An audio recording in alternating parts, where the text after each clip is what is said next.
بعض لوگ زکوٰۃ کے بارے میں پوچھتے ہیں کہ زکوٰۃ کن لوگوں پر فرض ہے۔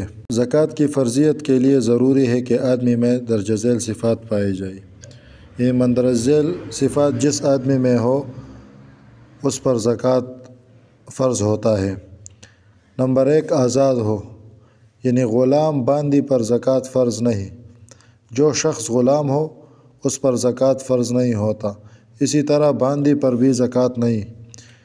نمبر 2، مسلمان ہو، کافر سے زکوٰۃ کا مطالبہ نہیں کیا جائے گا، کافر پر زکوٰۃ نہیں ہے۔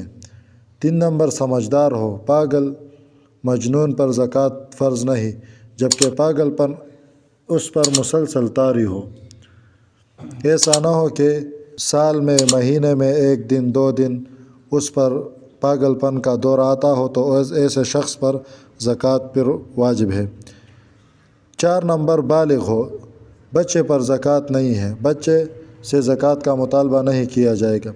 5 نمبر، اسے زکوٰۃ کی فرضیت کا علم ہو، خواہ حکمن ہو جیسے اسلامی ماحول میں رہنے والا شخص۔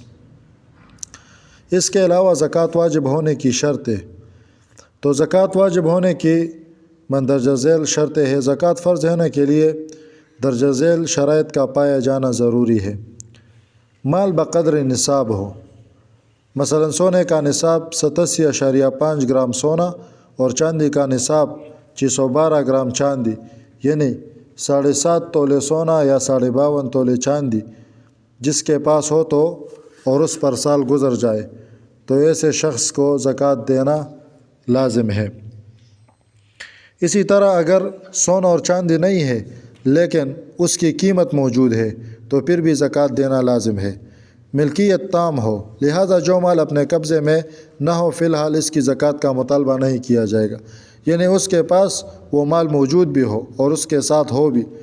3 نمبر، نصاب ضرورت اصلی سے زائد ہو، ضرورت اصلی یعنی استعمالی ساز و سامان یعنی گھر گاڑی فرنیچر وغیرہ پر زکوٰۃ نہیں ہے۔